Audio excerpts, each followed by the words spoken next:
Senhoras e senhores, nós temos aqui do livro Espírito da Verdade, lição número 34, A Descoberto, onde há um trecho do Evangelho de Mateus que diz assim: nada há de encoberto que não haja de revelar-se, nem oculto que não haja de saber-se.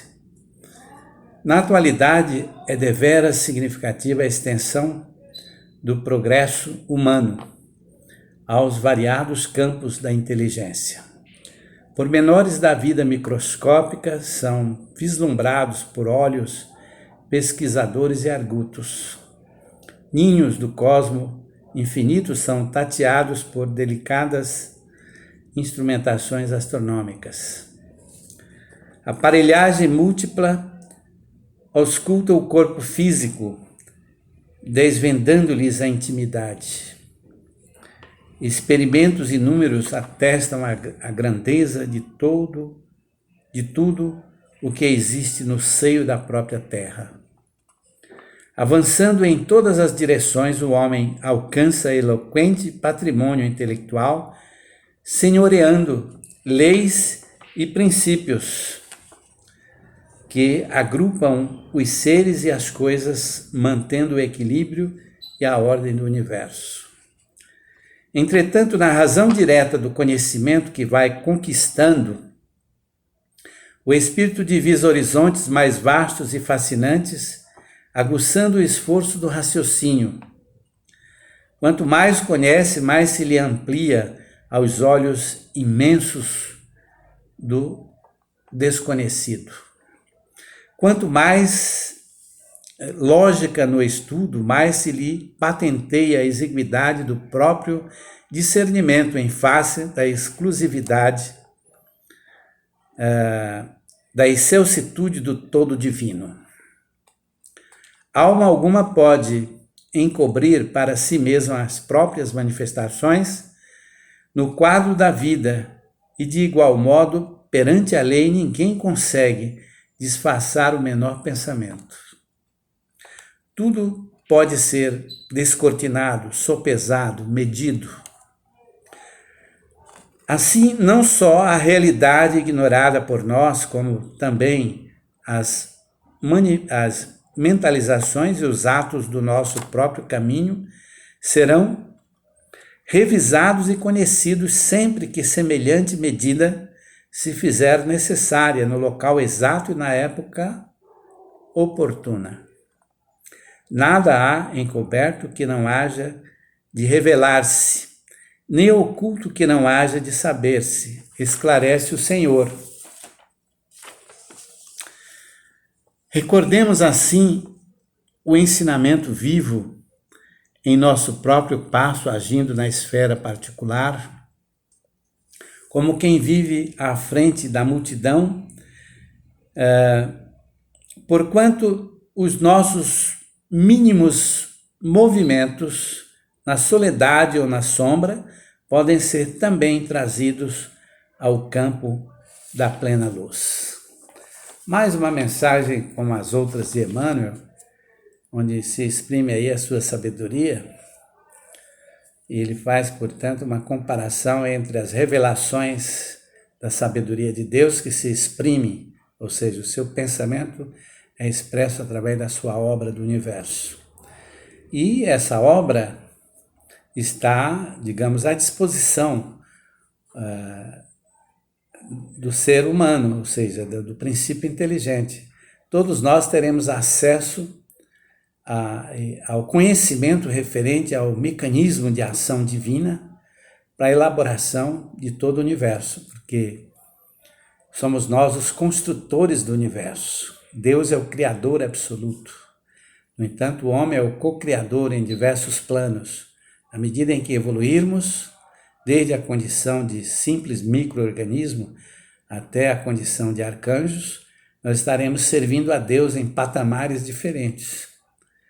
E ele nos alerta para o seguinte, que se tudo está à disposição nossa, e na medida em que o homem evolui, na medida em que o homem pesquisa, na medida em que o homem alcança determinados recursos e determinadas atitudes divinas na elaboração desse ou daquele elemento do universo, ele percebe as dificuldades imensas que encontra para dar continuidade à sua pesquisa, para dar continuidade à obtenção de conhecimento, para dar continuidade, portanto,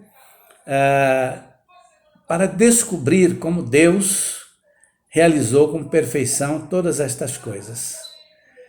Esse é o primeiro aspecto. E ele percebe que se tudo que Deus criou está à disposição da sua criatura, nos mais diferentes níveis de evolução, e que tudo que Deus criou estará à disposição nossa na medida em que evoluirmos, nós como agentes da natureza, como elementos em evolução, que procuramos nos aproximar invariavelmente de Deus, porque é o impositivo divino, cada um se aproxime dele.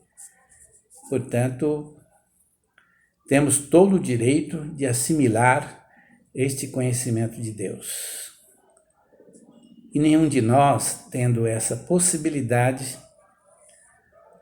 ou seja, a sabedoria divina estando à nossa disposição, nós não poderíamos, por nossa vez, como co-criadores de Deus, estabelecer critérios para que determinadas circunstâncias, em detrimento de interesses diversos em favor nosso, possam permanecer ocultos apenas à nossa disposição.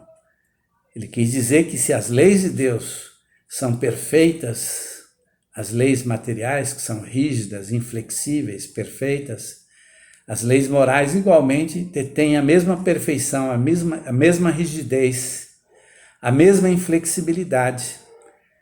E que se a própria divindade dispõe do seu pensamento para o alcance de todos nós não teríamos, evidentemente, o direito de, na nossa condição inferior, nos colocarmos capazes de manter interesses nossos ocultos, e que tudo aquilo que estiver oculto, evidentemente, será revelado no momento preciso, no momento em que as leis de amor, no momento em que as leis morais de Deus se revelarem, reagirem às nossas ações. Portanto, tudo será conhecido, tudo será revelado no momento oportuno.